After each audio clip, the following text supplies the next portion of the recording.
Good afternoon, and thank you so much for having me on your program. Definitely, there is a need for more information dissemination on the topic or the subject matter.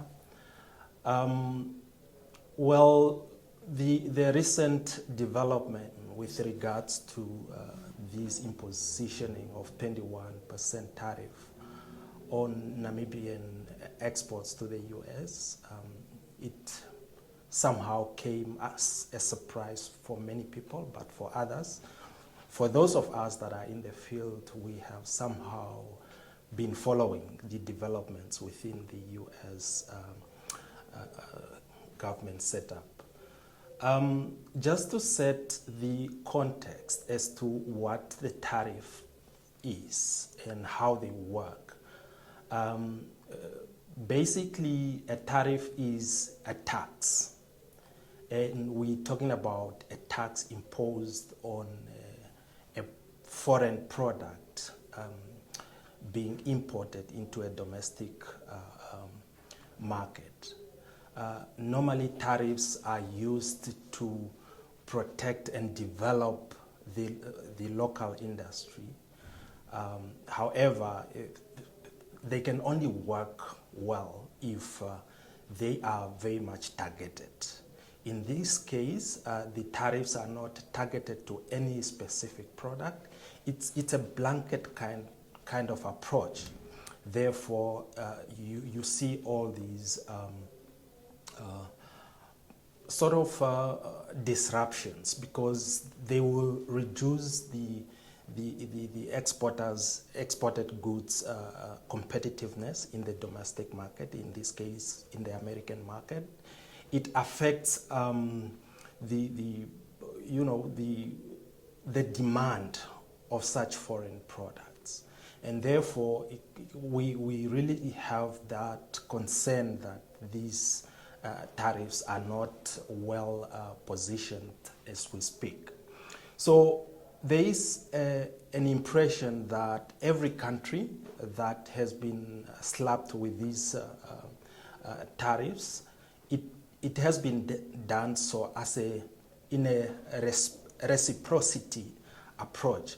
However, in our case as a country, it is not the case. We export a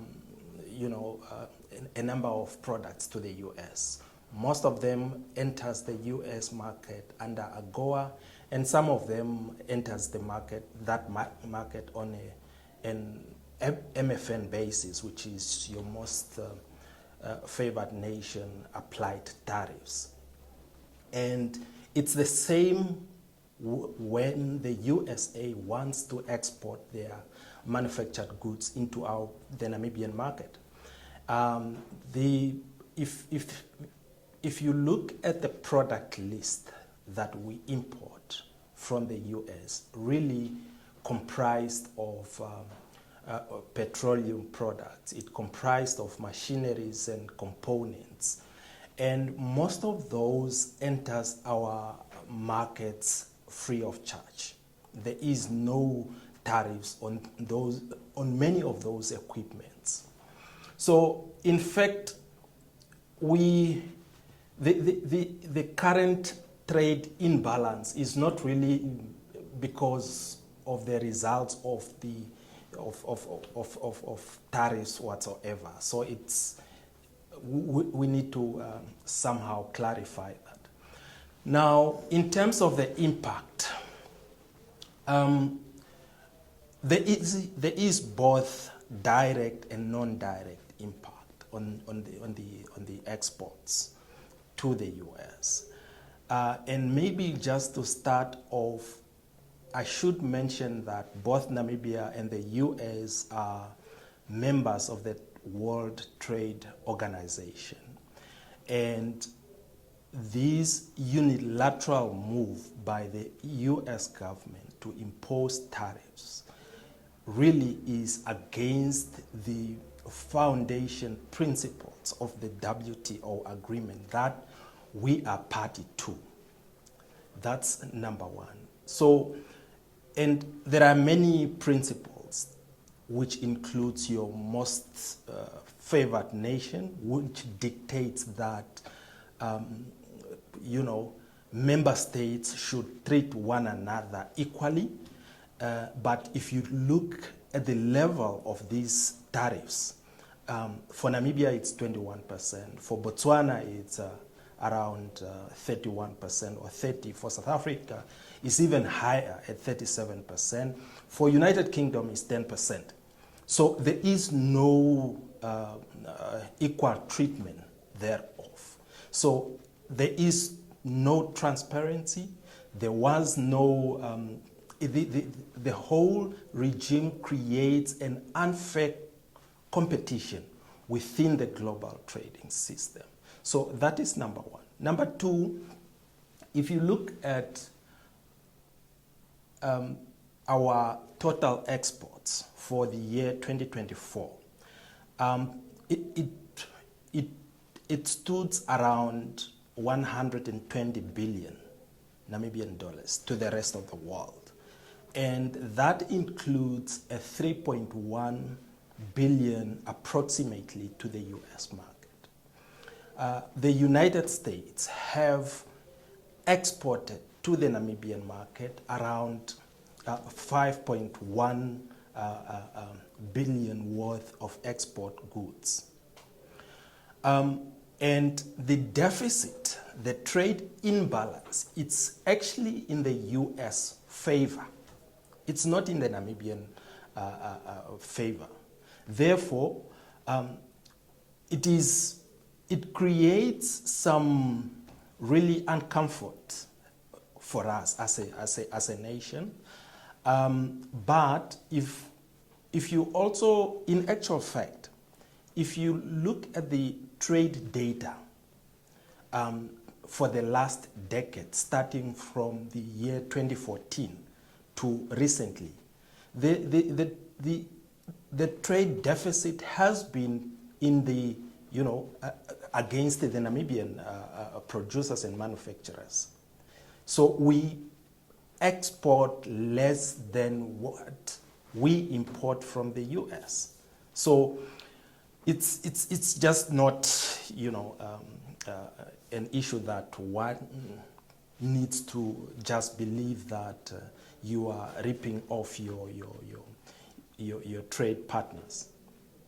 So, of course, the US remains a critical trading partner for Namibia, because if you look at the total trade of roughly 8 billion last year, that is no trivial figure. It's a huge figure, and therefore we treat them as such.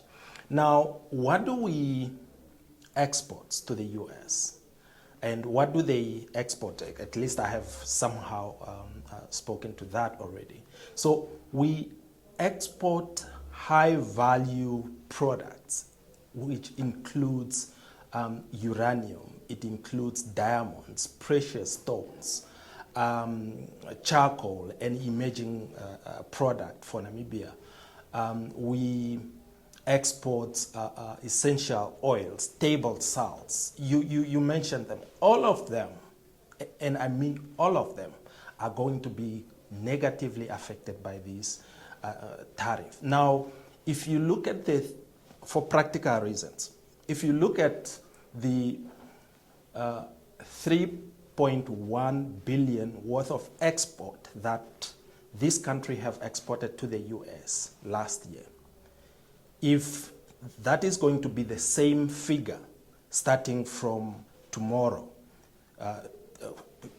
going forward, it is going to attract more than 600 million in taxes, right?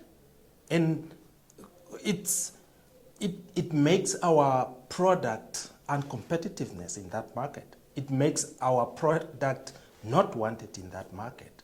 And on the reverse side, we don't have tariffs on many of the US made products. So their products are going to continue to enjoy the tariff-free regime within our market, right? Now, in terms of and that's a direct impact on our export revenue. It's a direct impact on our production capacity. It is a direct impact on the jobs that are likely to be lost within this market, right? Now, in terms of the indirect impact, Namibia is very much integrated in the world and global economy. We have a number of products that goes to China, a number of products that goes to South Africa, a number of products that goes to Botswana, for instance, our diamonds, for instance. Now, how are they going to be indirectly affected? If you take diamonds, for instance, that goes to Botswana, if we export them directly, we are going to be charged 21% tariff. If they go to Botswana and Botswana decide to add value to those products, to those diamonds, they are going to be charged 31% in the US market. Now, what if we have, say, for argument's sake, any input raw material that goes to South Africa and the final product ends up in the US.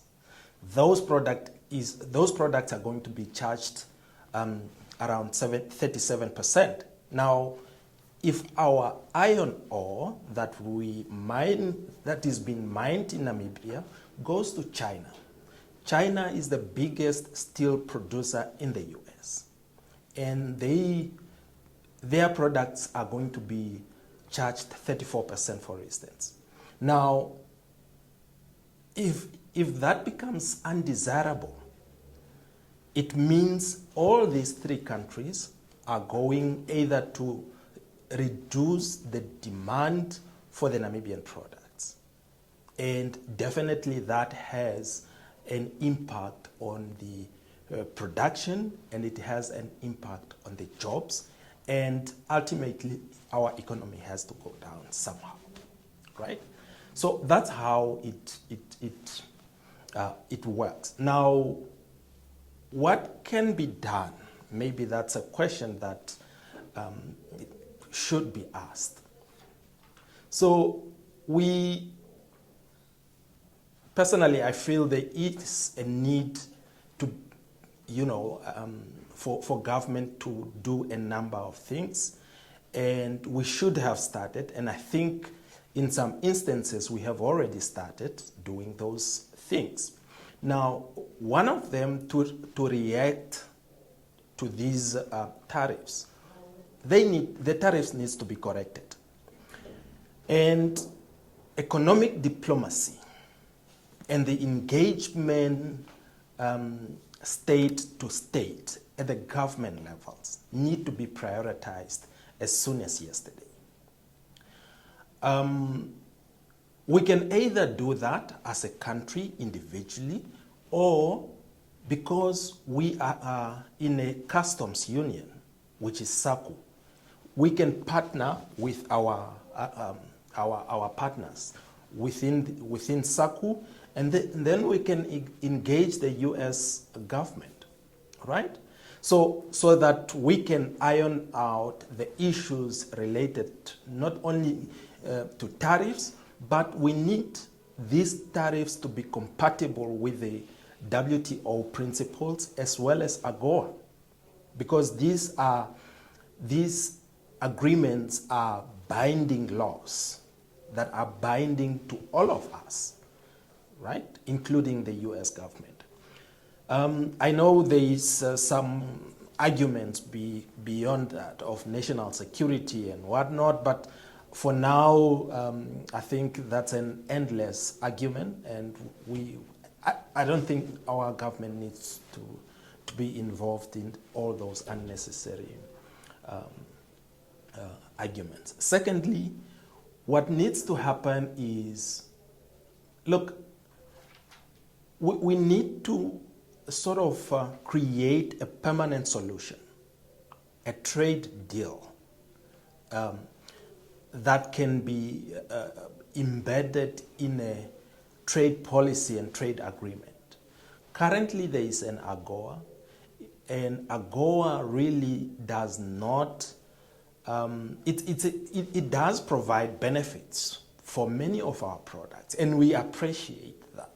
However, it does not really provide certainty for new investments, because this agreement is being reviewed every year. And that every year, if a country just go against the unnegotiated principles, you will be kicked out from the beneficiary list of AGOA. 2 years ago, we have seen this happen in Ethiopia. Around 12,000 persons went into the street when investors decided to relocate because the country have lost its beneficiary status. It's worse. It's catastrophic. And going forward, we need a better platform, maybe a free trade agreement, maybe an economic partnership agreement, anything that can offer certainty to both traders, exporters, and investors. And thirdly, it's something that we need to do at home, our own, NIPDB included, our government. We need to work together. And this really speaks to economic diversification. We need to diversify the markets. We need to diversify the products that we produced in this country so that we can avoid over-reliance to exporting raw commodities, right? We need to add more value. Well, there is, as much as there is many negatives that are, are coming out of this conversation, there are many opportunities that Namibia should look into. And those opportunities, really, we need to take them very seriously, starting with the beneficiation, value addition to our extractive resources in order to enhance the resilience and profitability of our sectors.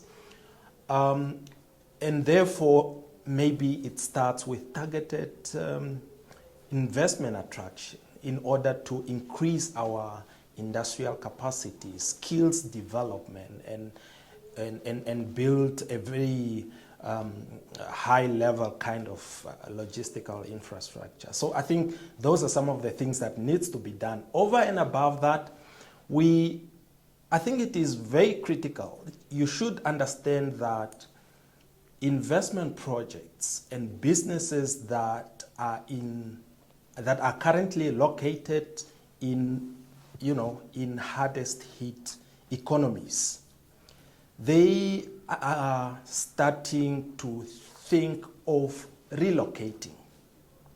But then where are they going? They are going to, if they want to keep accessing the US market, they better go to countries that are having lower tariffs. Now, an example that I will give you is in the region.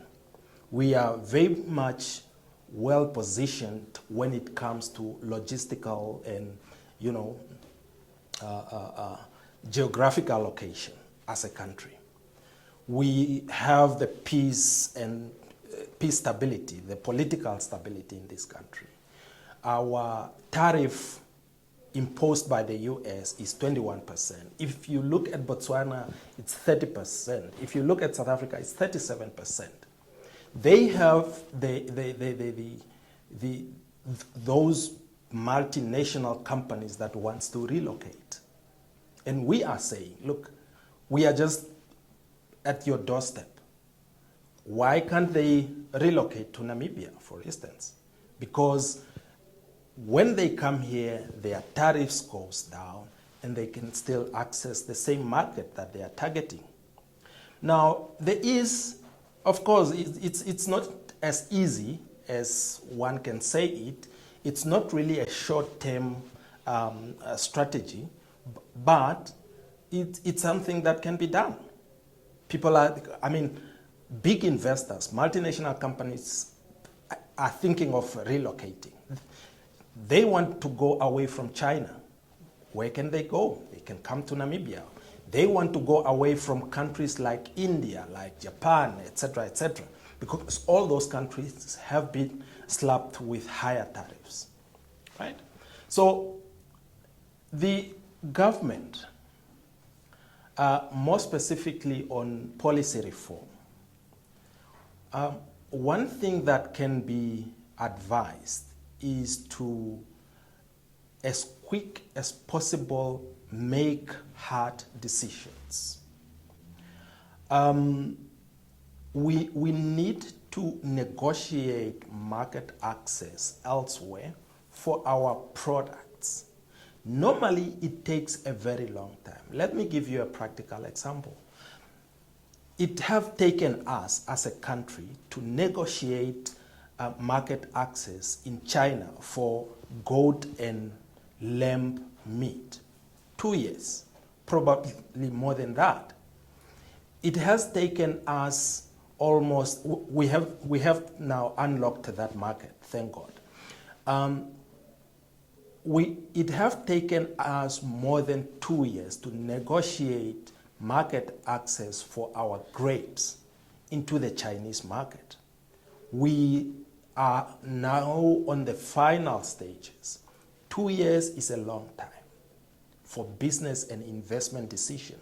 So we need to be, proactively and very agile to secure those markets without wasting much time. Well, we need to develop some sort of early warning systems. We need to create flexible trade agreements. We need to have a robust trade and export readiness programs. And all these requires government intervention. So that is really just for us to say we need to work together, we need to be agile, and we need to act as fast as possible in making decisions that are impacting investment in this country. Well, we want to just say there is many opportunities as much as we are aggrieved by the tariffs, but the final message is really we need to diversify our economy. We need to be involved and encourage the private sector to be involved in value-added products.